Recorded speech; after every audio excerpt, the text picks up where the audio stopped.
So I don't hate this pick. I think the Viego works well into what they're setting up because they have so much pick, and the Viego is just going to be able to obviously reset and pop off, but they want to have more isolation here with the Jarvan pick, and can be very punishing against a Taliyah, against an Ornn who steps too far forward. Yeah, and also works very well in the 2v2 in mid lane especially, and lay it on top of the Cannon Barrage. You could, like, what does DRAVEN+ASHE do when they're put in the Cataclysm? They probably flash, hopefully, die. or if they don't have it, they die. And yeah, I agree. Let's hop onto the Rift here, get into game number 2.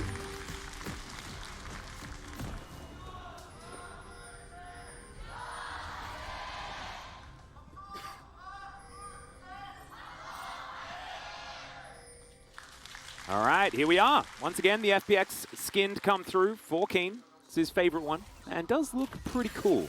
Not gonna lie. It's very sexy, and the logo looks very nice in the Cannon Barrage. I'm a spooky Gangplank kind of guy. That was one of my go-tos back in the day. I was a very bad Gangplank one trick. I didn't really know what I was doing. Like back in when I was first playing the game, and Valdez was like, just play Gangplank. And I was like, all right, and then I enjoyed it, but I was not doing it right. Was that back when he didn't even have his barrels? Because that was before, five, where right? he had like the crit thing. Yeah, he basically had rally. Yes.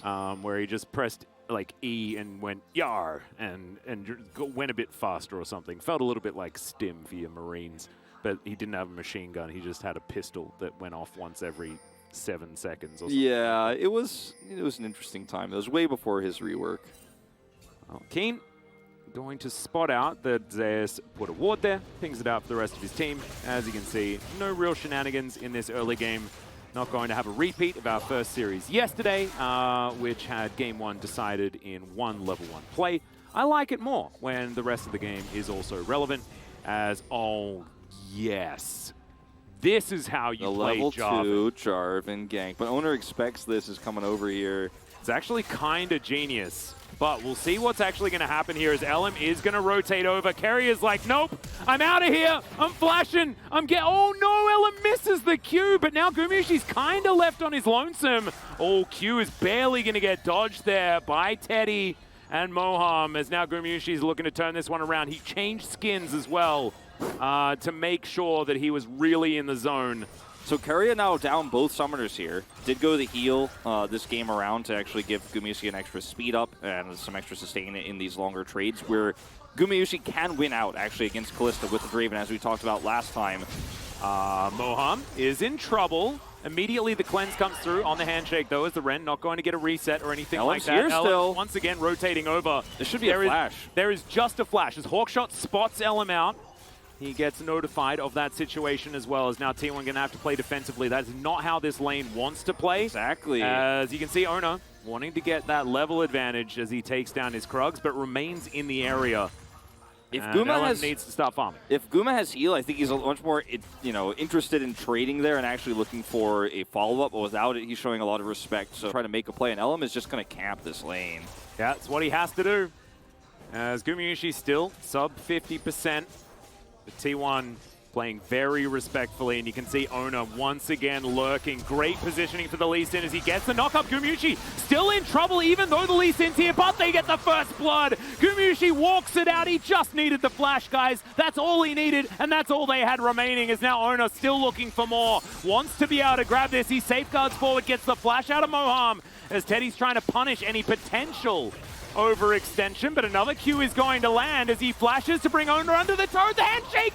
That was 11 head from KWANGDONG FREECS, but Moham, oh, it's going to get blocked as well. What an amazing series of plays from both teams. T1, though, do walk away with first blood. So KWANGDONG FREECS were actually able to get a little bit back. A little bit of that is skewed because Gangplank exists. His good old piracy does lead to a little bit of extra money being available. As KWANGDONG FREECS are looking to take this Drake, we do have a minute and a half before Shelly hits the Rift. See who's going to be able to get the priority there, as Keen definitely with the health advantage, but is respecting Zeus, whose spellbook does give him access to the Ignite. And check out Faker's win rate, pretty high here. He's played a fair bit of Talia over his time. LM's coming down here too, pre-6. Now these junglers very lethal, so a lot of this is going to be about the setup here on the trades of the AD carries, which Guma is hitting super hard right now. Yeah, Teddy getting taken down relatively low. Owner's position hasn't been given away yet. As Ellen moves in, they get the handshake, but there's the Q. It connects onto Teddy somehow. The bailout comes in, but it's not going to work. Cannon Barrage is also largely ignored as Gumayusi's going to cash in at 7.5 minutes here in game number 2. And things are looking much different this time around. Yeah, now the Draven is getting online, and this was a play that was premeditated from KWANGDONG FREECS around the fact that they think Owner is not here. Elam is trying to look for the bait play there. That's why Teddy was taking those aggressive trades with Guma, which were not favorable, which is why he's the first to go down when Owner shows up and is able to get on top of him. He's just so low from the trade that happened before. And this is what I was saying, pre-6 for the Jarvan and the Lee Sin, they don't have the going to happen. Okay, Cataclysm is ready this time. Yeah, LM's moving on over. I don't think they know where Moham is as Whirling Death flies through. Carrier off to the side, but they're looking for Gumayusi first. Teddy is going to be able to lock that one down as now Fate gets on down here. He's spirit rushing forward, but Carrier is going to be left alive for now as they're running out of minions underneath this turret. Teddy's just going to hop himself away, and he will get shielded up there. Imagine how amazing this would have been for KWANGDONG if Guma had not cashed in before this and they had been able to then dive on top of him and take away his adoration stacks. It would have felt like the most god-tier swing. And now, of course, Jarvan buffed a little bit. That passive goes off a little bit more as Faker's going to weave his wall over. He wants Moham. They know he's flashless. He does find the seismic shove, but they do manage to get the ulti through. Elam in a bit of trouble, who's now completely zoned away from his team. Of course, the Q lands from Ona, and they lock down that pick off as well. And T1 will seamlessly transition into this Drake as well. There was no winning here for KWANGDONG FREECS. Your support has no flash. There's a wave crashing into the turret bottom side that Teddy is going to lose if you really want to force a fight here. And you just don't have choke point control. They have Weaver's Wall. And all it takes is Guma Summoners to make sure he lives. Is Carrier. Yep, another arrow is already off cooldown as Teddy is going to get bailed out. Let's see whether they can grab the kill. They do! And now Fate is here. Can he land the charm? Of course he can! Gets Gumayusi against the wall and will be able to guarantee it. Beautifully done here as KWANGDONG FREECS answer back. But Faker is getting plates in the mid lane.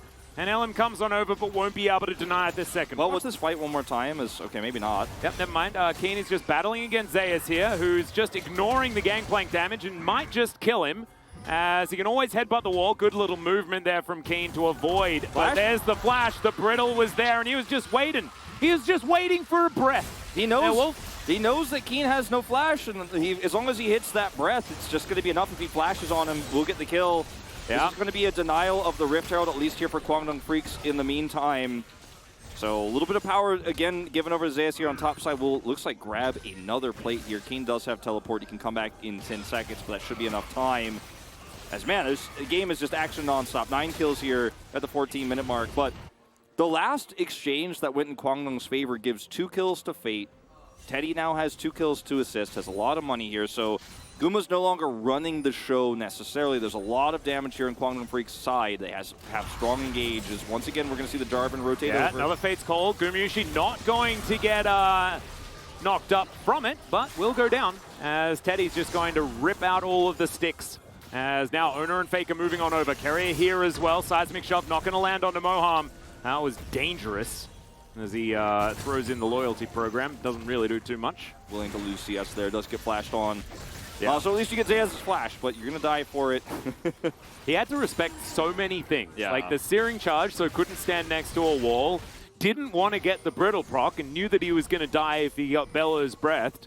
And then Zeus uses it in the perfect way to get underneath the turret, proc the Brittle, and then Searing Charge to get himself out. Nicely done. Yeah, I mean, this is now, look at the gold lead here for Teddy. 900, 1,000 he has at this point. Fate also picking up that money, has a 400 gold lead over Faker here.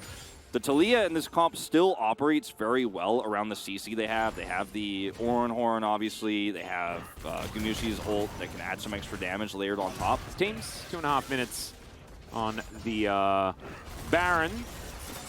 And so not going to need to worry about that for the next little while, as there's a knock-up. Ornhorn to come in. Zeus taking matters into his own hands. Cannon Barrage, though, in a pretty good position. And Zeus not going to be able to get the kick that he's looking for. He does secure the kill onto Moham, but it's a 1-for-1 trade at the moment as Teddy trying to be in position to get these auto attacks down. There is the movement forward as Fate is going to get the stopwatch out of Faker. Ellen flashes to get himself out of the way, but Teddy locks down the kill. But in goes Zeus. He will be taken down though as the flash comes out. Teddy's playing so well today. It's just ridiculous as Gumushi completely out of mana but avoids the charm. And KWANGDONG FREECS, they win another team fight. This is a massive lead for them now, Atlas. They win another team fight, but 4 kills on the Ahri, 4 kills on the Kalista. And once again, T1 forcing a fight in neutral, not playing around the power of the Weavers while not using it at all.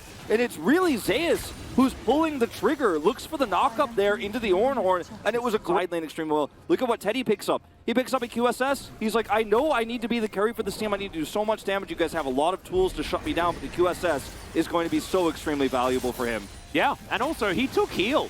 I didn't even really notice, but I mean, that's pretty egregious. It's for the DRAVEN matchup, right? Yeah, I guess. But it is, you know, into Ashe, you almost always have to take Cleanse, right? But he elects not to as the Ornhorn comes through, gets a nice double knock-up. They guarantee the extra headbutt of Shirley. But Keen's here on the bottom side. He has Cannon Barrage to try and deal with the mid lane minion wave. Faker's going to come down and try to punish, as Keen is going to use the walking away tactic, which works very well. I think that's a hard counter. He has a turret, there to hide behind, so Zeus also rotates over to try to help catch him there. So Faker uses third Drake, or rather potential soul point here for KWANGDONG FREECS, will be there second.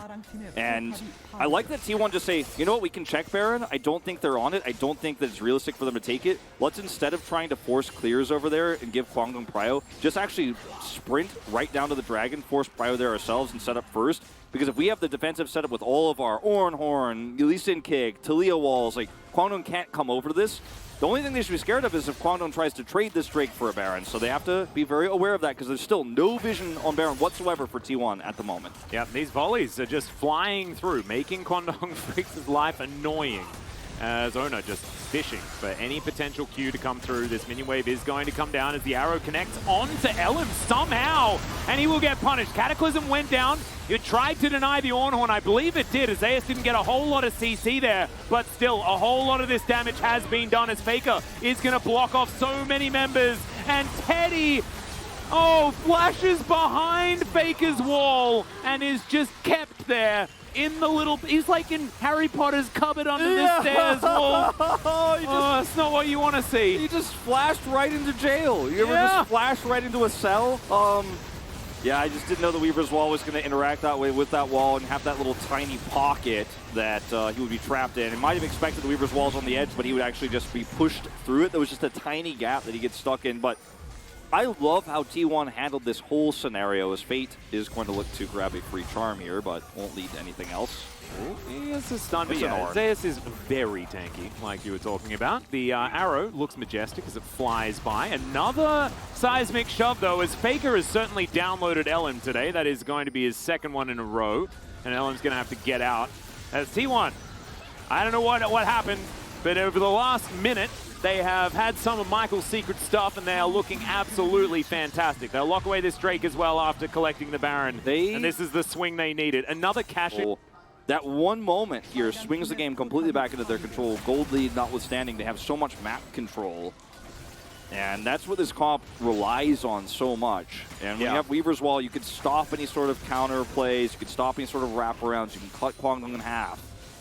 Yeah, it's their ability to play from ahead with any sort of Draven comp. It's what they always excel at.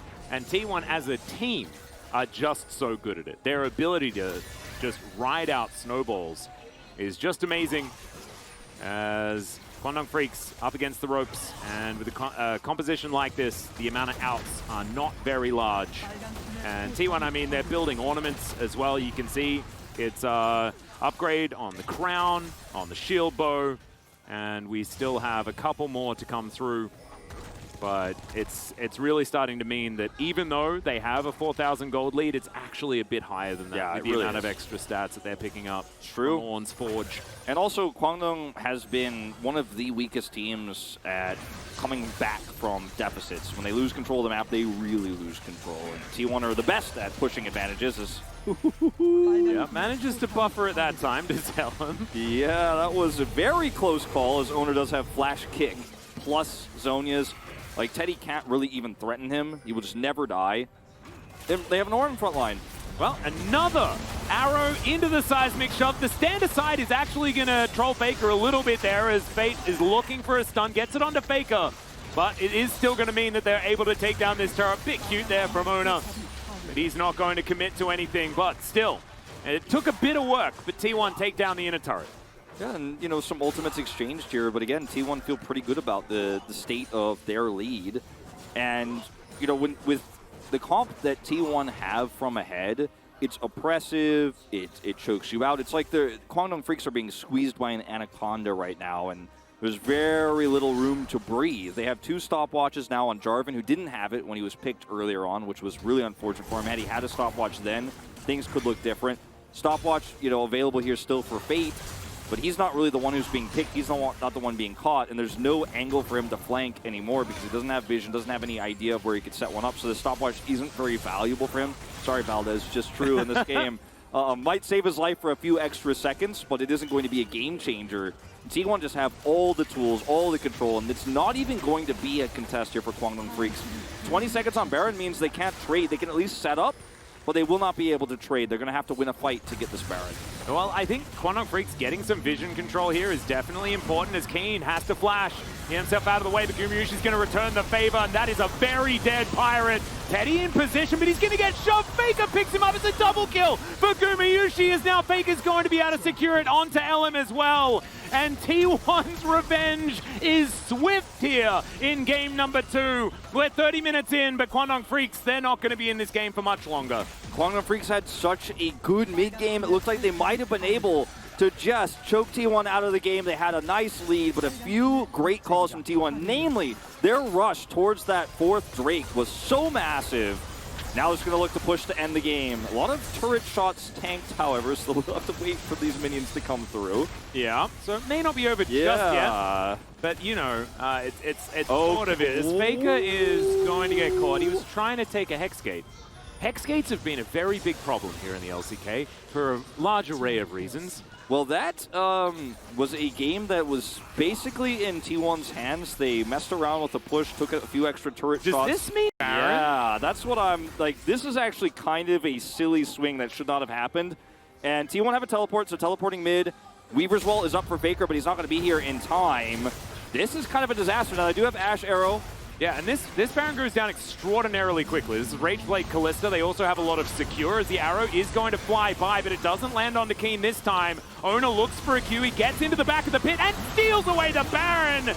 And now all of them are just fish in a barrel for Gumyushi to throw a lot of big axes at. He will be taken down, but Teddy is still looking for more. Carrier not going to get rendered that time around, though, as Owner is going to find Fate and locks down that kill. So the rest of T1 take matters into their own hands. And this game is now officially over. Yes, the second time is the charm here, as Faker will, you know that time when you die in the solo queue game when your team pushes to end and you're really sad you're not there? That's Faker right now. Yeah, he's like, wait, I want to be in the picture. I want to be in the photo. Yeah, I want to be in the end. He's Weaver's walling his way over. Will he be in the final shot? I guess he might just barely get in frame in time. But T1, that really decisive call to push for Drake. I keep going back to it, but I think it was a beautiful call. Wins them the game. They turned it so brilliantly around Vision.